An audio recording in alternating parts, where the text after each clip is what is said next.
ഈശോ മിശിഹായ്ക്ക് സ്തുതിയായിരിക്കട്ടെ. സങ്കീർത്തനങ്ങൾ 3-ാം അധ്യായം 5-ാം വാക്യം. ഞാൻ ശാന്തമായി കിടന്നുറങ്ങുന്നു, ഉണർന്നെഴുന്നേൽക്കുന്നു, എന്തെന്നാൽ ഞാൻ കർത്താവിൻ്റെ കരങ്ങളിലാണ്. പരിശുദ്ധനും പരിപാലകനുമായ ദൈവമേ, ഞങ്ങൾ നിന്നെ ആരാധിക്കുന്നു, സ്തുതിക്കുന്നു, മഹത്വപ്പെടുത്തുന്നു. കർത്താവെ, ഇന്നത്തെ ദിവസം നീ ഞങ്ങൾക്ക് നൽകിയ എല്ലാ കൃപകൾക്കും അനുഗ്രഹങ്ങൾക്കും ഞങ്ങൾ നന്ദി പറയുന്നു.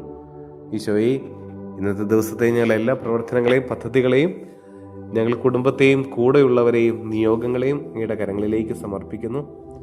ഈശോയെ, പലവിധ കാര്യങ്ങളാൽ ആകുലരാണ് ഞങ്ങളുടെ ഭാവിയെ ഓർത്ത്, ഞങ്ങളുടെ കുടുംബ ബന്ധങ്ങളിൽ, ഈശോ, ഞങ്ങളുടെ ജോലി മേഖലകളിൽ, ഞങ്ങളുടെ ജീവിതത്തിൽ ഞങ്ങളുടെ കുഞ്ഞുങ്ങളെ ഓർത്ത്, മാതാപിതാക്കളെ ഓർത്ത് പലപ്പോഴും ഞങ്ങൾ ആകുലരാണ്. അതുകൊണ്ട് ഒന്ന് പ്രാർത്ഥിക്കാനോ അങ്ങയുടെ മുമ്പിൽ ഒന്ന് ശാന്തമായിരിക്കാനോ ഞങ്ങൾക്ക് സാധിക്കുന്നില്ല. ഈശോയെ, നിന്നിലുള്ള ആശ്രയം നഷ്ടപ്പെടുന്നത് മൂലമാണ് നിങ്ങൾ തിരിച്ചറിയുന്നു. കൂടെ നടക്കുന്ന തമ്പുരാനെ ശക്തിപ്പെടുത്തുന്ന നിന്റെ സാന്നിധ്യം ഞങ്ങൾ മറന്നുപോകുന്നത് കൊണ്ടാണ്. ഈശോയെ, പൂർണ്ണമായിട്ട് നിന്നിലൊന്ന് ആശ്രയിക്കാനായിട്ട്, ഏത് പ്രതിസന്ധിയും പ്രശ്നങ്ങളും കടന്നു വരുമ്പോഴും എൻ്റെ കൂടെ എൻ്റെ ദൈവമുണ്ടെന്ന ബോധ്യം ഞങ്ങളിൽ ആഴപ്പെടുത്തണമേ.